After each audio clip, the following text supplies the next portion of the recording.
Guided Reading Lesson 20, Wonderstruck. I am reading this book to my Year 5 class with permission from Scholastic. So I'm just going to begin exactly where we left off before. Leading him onward through the snow to his father. As Rose folded the 2 pieces of paper and slipped them back into the tiny museum, Ben reached into his pocket and took out the seashell turtle. "Can this go in there too?" Rose read his lips and smiled. Ben set the turtle gently on her palm, and carefully she placed it inside the museum along with the 2 other treasures. She returned the museum to the panorama and continued to write. "Elaine never said that you were Danny's son, but Bill and I couldn't help but wonder. I remembered Danny's descriptions of her, and it made sense that even if she didn't want a husband, she might still want a child. Maybe that was the one thing she'd been missing. You." Ben blinked and took a deep breath.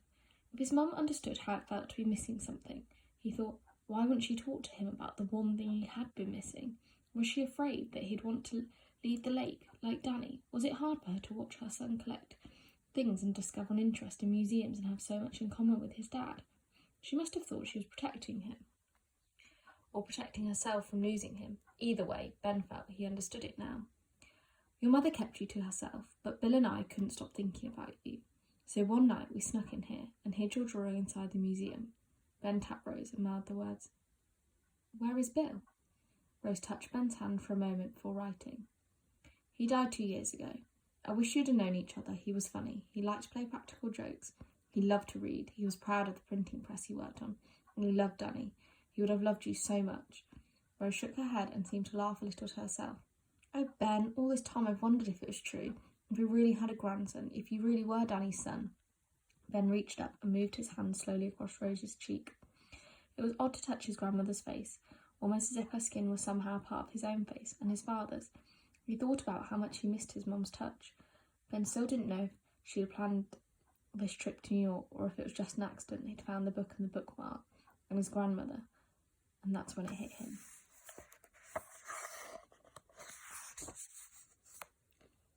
"What is today's date?" he wrote. "July 13th. Why?" "Tomorrow's my birthday." Rose's eyes sparkled. "Will you teach me sign language?" Ben wrote. Rose raised her right hand and moved her fist up and down several times as she nodded.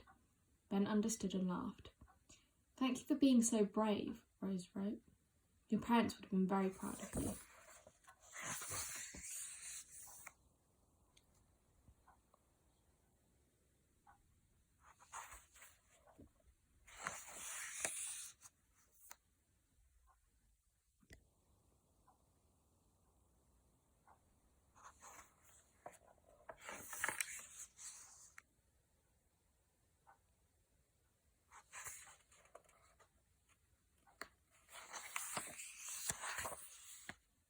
The room was suddenly plunged into complete darkness. The ultraviolet lights didn't come on, and everything was submerged in black.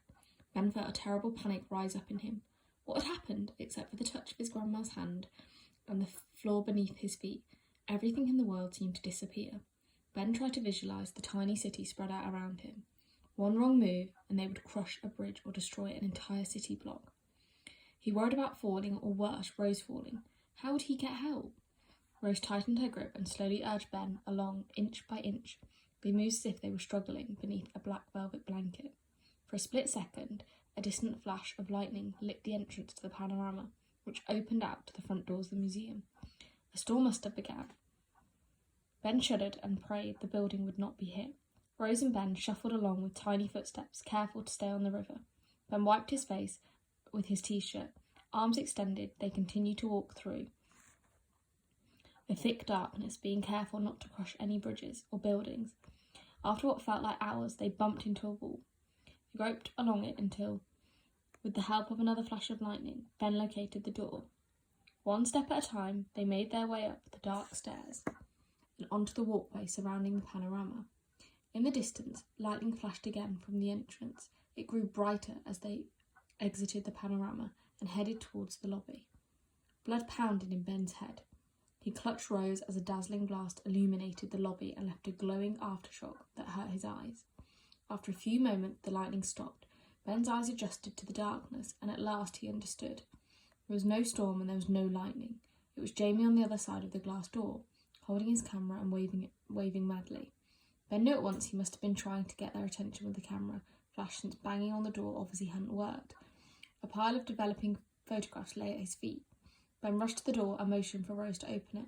Night had fallen, but the street lamps were dark, and the light above the entrance had failed to come on. Rose fished the key from her bag and opened the door.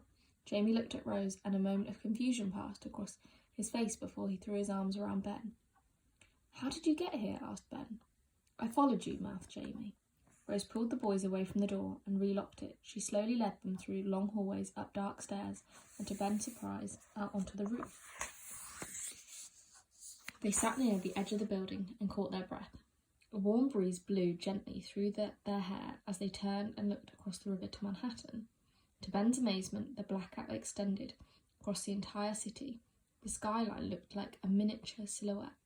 The only difference between the actual city in front of them and the panorama they'd left behind seemed to be the sky that arched magnificently above them. Jamie looked from Ben to Rose and back again. Ben could see him trying to talk to Rose, but she was reaching into her bag and didn't notice. She pulled out Ben's notebook and pen and wrote something, which she handed to Jamie with a curious smile. The words were just visible in the moonlight.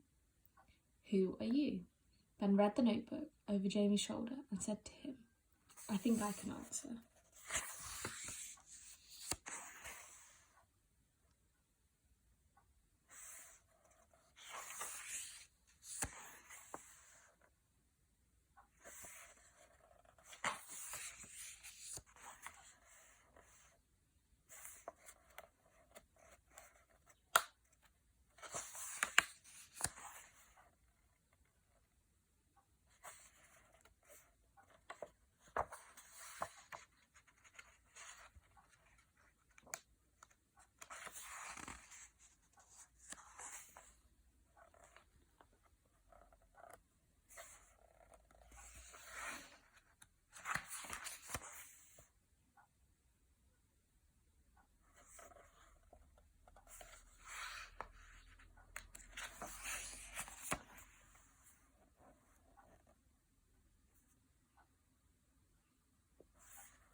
And could feel the letters vibrating on his fingers.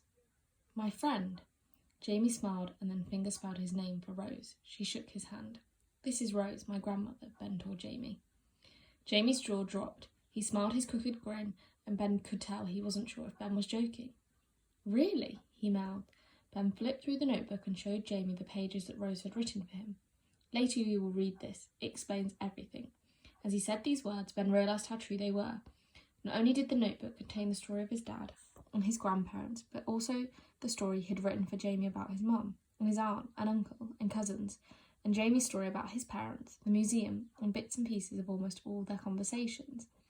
Thinking about all the connections that led him there, Ben marvelled at how everything could be traced, like the path on a treasure map, from a book, a turtle, and a cabinet in an old exhibition, to Walter, to Rose, to Danny, to Elaine, and then finally to Ben himself.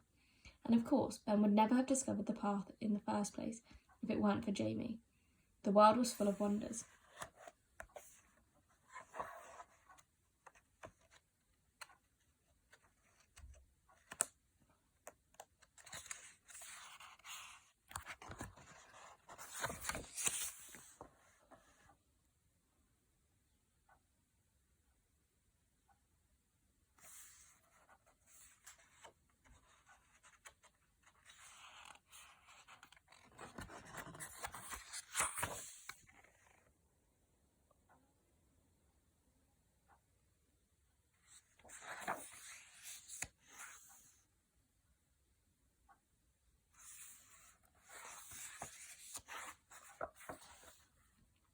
Ben asked Jamie, "Does your dad know where you are?"